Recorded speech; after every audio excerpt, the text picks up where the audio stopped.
Morgane Le Caplin. Bonjour. Bonjour. Alors, vous êtes chargée de médiation ici, c'est vous qui gérez ce potager. Donc là c'est le Voilà. Moyen-Âge. Donc Alors là, on est sur le carré du Moyen-Âge. C'est des légumes qu'on ne connaît pas, j'imagine. Pas forcément. Ouais. Pas forcément. Ce sont des légumes qu'on connaît. Certains reviennent. Par exemple le panais, qui fait un grand retour en ce moment. Ouais. Un cousin éloigné de la carotte. On a la laitue, dont on n'a jamais perdu la trace, ou le poireau, par exemple, dont le succès ne s'est jamais démenti. Indémodable. Voilà, indémodable. Par contre, on a aussi des choses comme la roche que vous voyez là. On a la version rouge et la version verte. Et ça, la roche, donc c'est l'équivalent de l'épinard du Moyen-Âge. D'accord, donc on mange les feuilles, j'imagine. Exactement, Ouais. ça se cultive, ça se cuisine exactement de la même manière. On récolte les jeunes feuilles. D'accord. Et donc Voilà. à côté, c'est une autre époque. Oui. C'est plus volumineux, hein. C'est plus volumineux, oui. Qu'est-ce que c'est que ces grandes Alors plantes? ça, c'est un cardon blanc.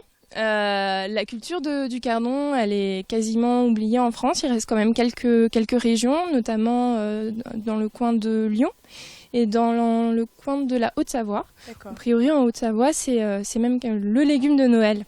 Et D'accord. c'est un cousin de l'artichaut.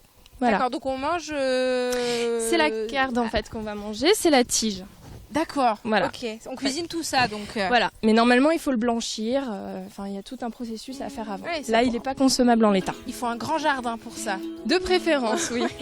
Alors après, du coup, on avance par là-bas. Alors là, c'est plus fleuri, c'est joli. Il y a plein de C'est couleurs. plus fleuri. Ce sont des capucines qui sont censées protéger. En fait, l'intérêt c'est surtout la tomate. Ah, d'accord. Voilà. C'est un insecticide naturel.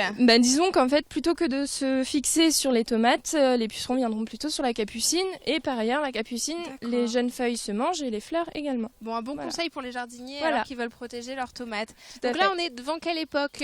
Alors là, on est sur une époque, on bidouille un petit peu avec l'histoire. On va dire qu'on est fin 18e, 19e siècle jusqu'en 1945. Ça nous permet de parler, entre autres, de l'arrivée de certains légumes très importants aujourd'hui, la tomate, la pomme de terre, et puis aussi des légumes de guerre, ce qu'on appelle les légumes de guerre, Ouais. le rutabaga, le topinambour, le rutabaga, et puis dans une moindre mesure, le navet, la betterave, etc. D'accord. Et Voilà. très rapidement, ça, c'est les légumes d'aujourd'hui. Oui, Voilà. ça, ce Alors sont la les courgette, on voit, il y a arrivées. des petites courgettes qui arrivent. Oui, il y a aussi le quinoa. Ah oui, le Hein. quinoa, forcément. Voilà, quinoa qui est très Évidemment, qui populaire, la commence à être très cacahuète, populaire, ouais. l'arachide, le pâtisson. Ça s'ouvre voilà. au monde un peu. Tout à fait, Ouais. la patate douce. Voilà. Eh bien, merci beaucoup, Morgane Je vous en Le prie. Caplin, pour cette visite express, en tout cas, à travers les époques et à travers les pays. Merci à vous de nous avoir suivis. Si vous voulez évidemment découvrir plus d'informations sur l'abbaye du Relecq et les nombreuses animations, c'est sur le site www.cdp29.fr.